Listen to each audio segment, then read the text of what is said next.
사사들이 나라를 다스리던 시대에 그 땅에 흉년이 들었다. 그때 엘리멜렉이라는 사람이 그의 아내 나오미와 두 아들 말론과 기럐을 데리고 고향을 떠나 모압 땅에 가서 살았다. 그들은 모두 유다 베들레헴 태생으로 에브라 사람들이었다. 사사들이 나라를 다스리던 시대에 그 땅에 흉년이 들었다. 그때 엘리멜렉이라는 사람이 그의 아내 나오미와 두 아들 말론과 기럐을 데리고 고향을 떠나 모압 땅에 가서 살았다. 그들은 모두 유다 베들레헴 태생으로 에브라 사람들이었다. 그들이 그곳이 사는 동안 엘리멜렉은 죽고 그의 아내 나오미와 두 아들만 남게 되었다. 그 두 아들은 모두 모압 여자와 결혼했는데 그 중 하나의 이름은 오르바요 또 하나의 이름은 루시였다. 그들이 그 땅에 산 지 10년쯤 되었을 때 말론과 기럐마저 죽고 나오미는 남편과 자식을 잃은 채 홀로 남게 되었다.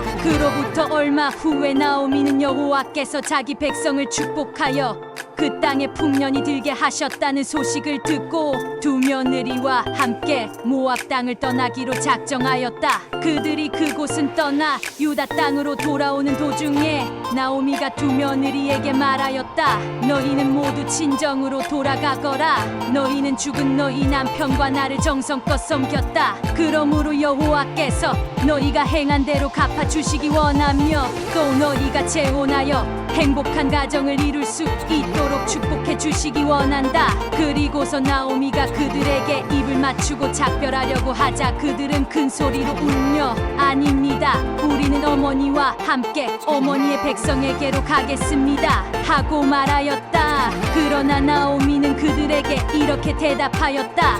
내 딸들아 돌아가거라. 너희가 어째서 나와 함께 가려고 하느냐?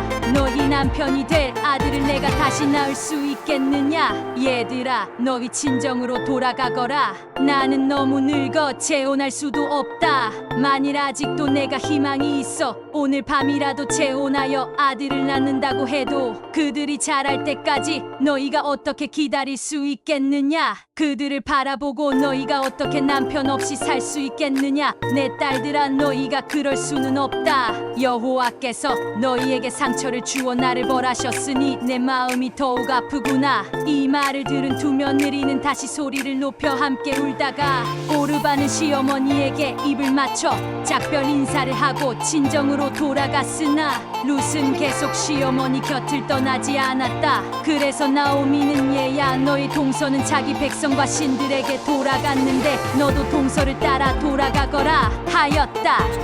그러나 룻은 이렇게 대답하였다. 저에게 억지로 어머니 곁을 떠나라고 강요하지 마시고 어머니와 함께 가게 해주세요.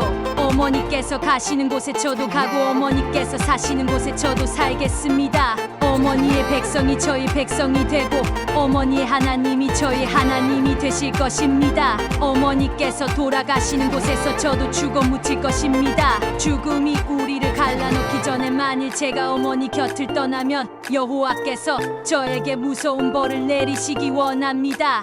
나오미는 룻이 자기와 함께 가겠다고 굳게 결심한 것을 보고 더 이상 말릴 수가 없었다. 그래서 그들은 함께 베들레헴으로 떠났다. 그들이 그곳에 도착했을 때 온 성이 떠들썩하며 그곳 여자들이 정말 이 사람이 나오미냐 하고 물었다. 그러나 나오미는 그들에게 이렇게 대답하였다. 나를 나오미라 부르지 말고 마라라고 불러주시오. 이것은 전능하신 하나님이 나에게 괴로운 시련을 많이 주셨기 때문입니다. 내가 이곳을 떠날 때는 가진 것이 많았으나 여호와께서는 나를 빈손으로 돌아오게 하셨습니다. 여호와께서 나를 버리시고 나에게 괴로움을 주셨으니 어떻게 당신들이 나를 나오미라고 부를 수 있겠습니까? 이렇게 해서 나오미는 모압 땅에서 자기 며느리 룻을 데리고 고향 베들레헴으로 돌아왔다. 때는 보리 추수가 막 시작될 무렵이었다. 나오미에게는 보아스라는 친척한 사람이 있었다. 그는 자기 남편 엘리멜렉의 집안에 속한 유력한 사람이었다. 하루는 룻이 나오미에게 말하였다. 제가 밭에 가서 이삭을 죽게 해주세요.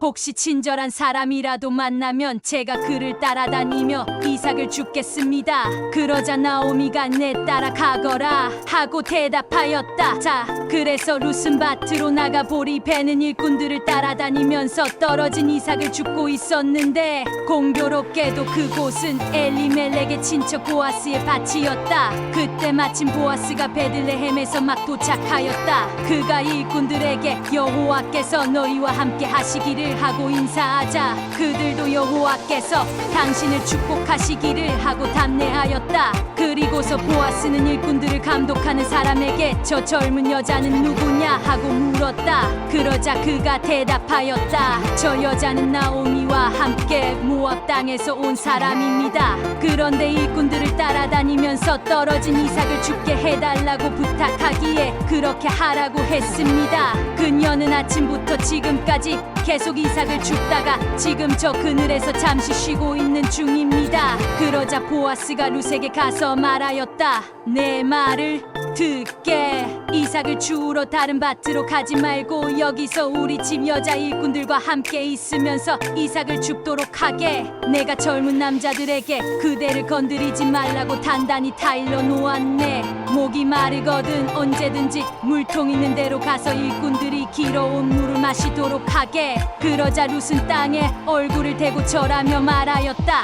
어찌 나 같은 이방 여자에게 이런 친절을 베풀고 돌보아 주십니까? 나는 그대가 남편을 잃은 이후로 시어머니에게 한 일을 모두 들었네. 그리고 그대가 어떻게 부모가 있는 고향을 마다하고 이곳 낯선 땅에까지 와서 살고 있는지도 다 알고 있네. 이스라엘의 하나님 여호와께서 그대가 행한 대로 갚아주시기 원하며 그분의 보호를 받고자 온 그대에게 풍성한 상을 주시기 원하네. 주인 어른의 신여만도 못한 저를 위로하시고 친절하게 말씀해 주시니 정말 감사합니다. 식사 때가 되자 보아스는 룻을 불러 함께 식사하자고 권하였다. 그래서 그녀는 일꾼들과 함께 앉아 보아스가 주는 음식을 실컷 먹었다. 식사를 끝내고 룻이 이삭을 주우러 떠나자 보아스가 일꾼들에게 명령하였다. 저 여자에게 곡식단 사이에서도 이삭을 죽게 하고 조금도 나무라지 말며 가끔 곡식단에서 조금씩 뽑아 그녀가 죽도록 버려두고 아무 말도 하지 말아라. 이렇게 해서 룻은 저녁까지 이삭을 주었는데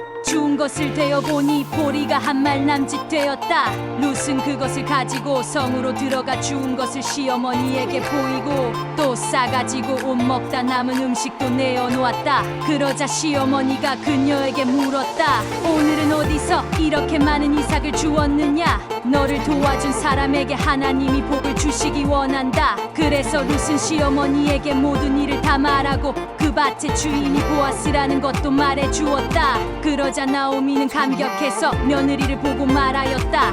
여호와께서 그에게 복을 주시기 원한다. 하나님은 산자나 죽은 자에게 언제나 자비를 베푸시는구나. 그 사람은 우리를 돌볼 책임이 있는 가까운 우리 친척 중 하나이다. 그때 룻이 그는 또 나에게 추수가 끝날 때까지 일꾼들 곁에서 이삭을 주우라고 말했습니다. 하자 시어머니는 정말 그게 좋겠구나 하며 다시 말을 이었다. 얘야 너는 그의 말대로 다른 밭에 가지 말고 그의 밭에서 일하는 여자들을 따라다니며 이삭을 죽도록 하여라. 그렇지 않으면 내가 다른 사람의 밭에서 기롱을 당할지도 모른다. 그래서 룻은 보리 추수와 밀 추수가 끝날 때까지 그들 곁에서 이삭을 주우며 시어머니와 함께 살았다. 어느 날 나오미는 며느리 룻에게 이렇게 말하였다. 얘야 내가 너에게 남편을 구해 주어야겠다. 너도 이제 재혼하여 다시 행복한 가정을 이루고 살아야 하지 않겠느냐?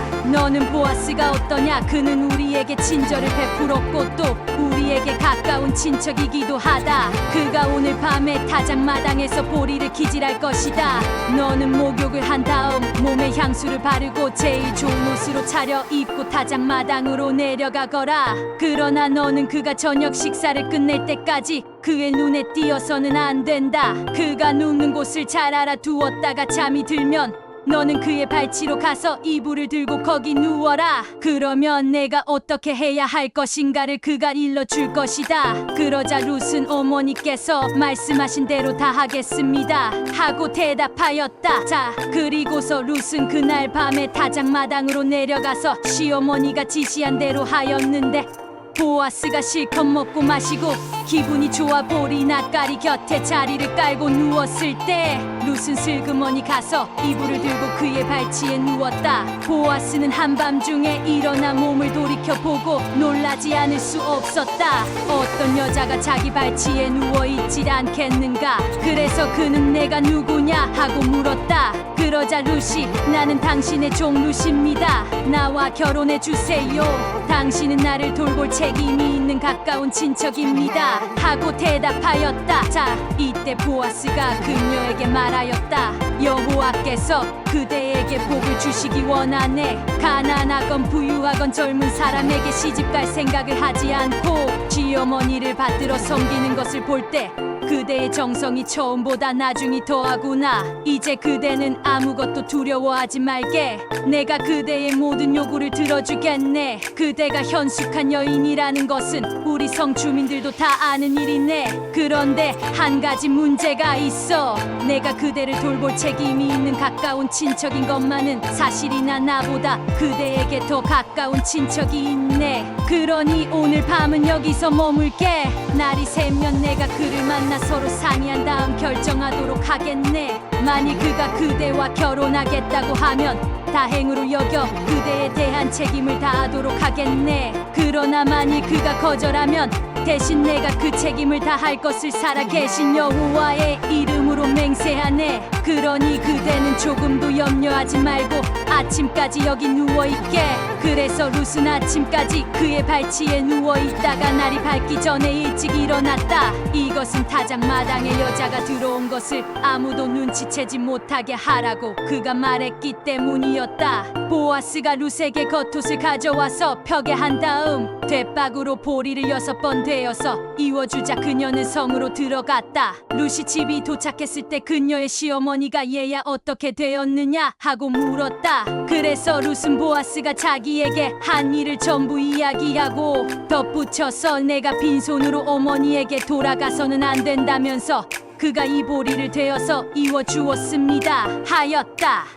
그러자 시어머니는 얘야 이 일이 완전히 해결될 때까지 잠자코 있어야 한다. 보아스는 이 일을 그냥 내버려 둔 채 가만히 있을 사람이 아니다. 분명히 그는 오늘 중으로 이 일을 처리하고야 말 것이다 하고 말하였다. 보아스가 성문에 올라가서 앉아있는데 마침 그가 말하던 친척이 그리로 지나가고 있었다. 그래서 보아스는 그를 불러 앉혀놓고 또 증인으로 그 성의 장로 10명을 초청하여 함께 앉힌 다음 그 친척에게 말하였다. 지금 모압 땅에서 돌아온 나오미가 우리 친척 엘리멜렉의 소유지를 팔려고 한다. 아무래도 내가 이 사실을 알아야 할 것 같아서 너를 불렀다. 만일 내가 그 밭을 사고 싶으면 여기 앉아있는 장로들 앞에서 그것을 사도록 하라. 그러나 내가 사고 싶지 않으면 즉시 나에게 말하라. 내가 그 밭을 사지 않을 경우에는 내가 사도록 하겠다. 하지만 그 밭을 살 권리는 너에게 우선권이 있고 그 다음에는 나에게 있다. 좋소. 내가 그 밭을 사겠소. 그런데 내가 나오미에게서 그 밭을 살 경우에는 모압 여자 룻과 결혼하여 죽은 그 여자의 남편 이름으로 그 유산을 이어받을 자식을 낳게 해주어야 한다. 그렇다면 나는 그 밭을 살 수 없소. 그렇게 하다가는 내 재산만 충나지 않겠소. 나는 사지 않을 테니 당신이 그 밭을 사시오. 옛날부터 이스라엘에는 유산을 물려받을 권리를 다른 사람에게 넘겨줄 경우 그 권리를 넘겨주는 자가 상대방에게 신 한 짝을 벗어주어 그 일에 대한 증거물로 삼는 관습이 있었다. 그래서 그 사람도 신 한 짝을 벗어주면서 당신이 그 밭을 사시오 하였다. 그러자 보아스가 장로들과 그곳에 모인 사람들에게 말하였다. 내가 나오미에게서 엘리멜렉과 그의 아들 기럯과 말론에게 속한 모든 재산을 산 사실에 대하여 오늘 여러분이 증인이 되었습니다. 그리고 말론의 아내였으나 지금은 과부로 있는 모압 여자 룻을 아내로 맞아 죽은 그 남편의 이름으로 그 재산이 보존되도록 하고 그의 이름이 자기 가문과 호적에서 사라지지 않도록 한 이 일에 대해서도 오늘 여러분이 증인이 되었습니다. 그때 거기에 모인 사람들이 그렇소. 우리가 증인이요 하자 장로 중 한 사람이 일어나 보아스에게 말하였다. 여호와께서 이제 당신의 아내가 될 이 여인을 이스라엘 각 지파의 조상들을 낳은 라헬과 레아처럼 되게 하시기 바라며, 당신은 에브랏에서 유력하고 베들레헴에서 이름을 떨치는 사람이 되기를 빌겠소. 그리고 여호와께서 이 여자를 통하여 당신에게 주시는 자녀들은 다말과 유다 사이에서 난 우리 조상 베레스의 자녀들처럼 되기를 원합니다. 이렇게 해서 보아스는 룻과 결혼하게 되었다. 여호와께서 룻을 축복하셔서 마침내 룻이 아들을 낳자 정한 여자들이 나오미에게 이렇게 말하였다. 여호와를 찬양합니다. 여호와께서 오늘 당신에게 유산을 이어받을 손자를 주셨으니 이 아이가 이스라엘에서 유명한 사람이 되기를 바랍니다. 당신의 며느리는 당신을 사랑하여 7 아들보다 더 많은 정성을 당신에게 쏟았습니다. 이제 이런 며느리가 당신에게 손자를 낳아 주었으므로 이 아이는 당신에게 새로운 삶을 안겨다 줄 것이며 나이 많은 당신을 잘 보살펴 줄 것입니다. 나오미가 그 아기를 받아 기르자 이웃 여자들이 나오미에게 아들이 생겼다 하며 그 이름을 오벳이라 불렀다. 후에 오벳은 다윗 왕을 낳은 이새의 아버지가 되었다. 베레스부터 다윗까지의 족보는 이렇다. 베레스는 헤스론을 낳았고 헤스론은 람을, 람은 암미나답을, 암미나답은 나손은 살몬을, 살몬은 보아스를, 보아스는 오벳을, 오벳은 이새를, 이새는 다윗을 낳았다. 베레스부터 다윗까지의 족보는 이렇다. 베레스는 헤스론을 낳았고 헤스론은 람을, 람은 암미나답을, 암미나답은 나손은 살몬을, 살몬은 보아스를, 보아스는 오벳을, 오벳은 이새를, 이새는 다윗을 낳았다. 베레스부터 다윗까지의 족보는 이렇다. 베레스는 헤스론을 낳았고 헤스론은 람을, 람은 암미나답을, 암미나답은 나손은 살몬을, 살몬은 보아스를, 보아스는 오벳을, 오벳은 이새를, 이새는 다윗을 낳았다. 베레스부터 다윗까지의 족보는 이렇다. 베레스는 헤스론을 낳았고 헤스론은 람을, 람은 암미나답을, 암미나답은 나손은 살몬을, 살몬은 보아스를, 보아스는 오벳을, 오벳은 이새를, 이새는 다윗을 낳았다. 베레스부터 다윗까지의 족보는 이렇다. 베레스는 헤스론을 낳았고 헤스론은 람을, 람은 암미나답을, 암미나답은 나손은 살몬을, 살몬은 보아스를, 보아스는 오벳을, 오벳은 이새를, 이새는 다윗을 낳았다.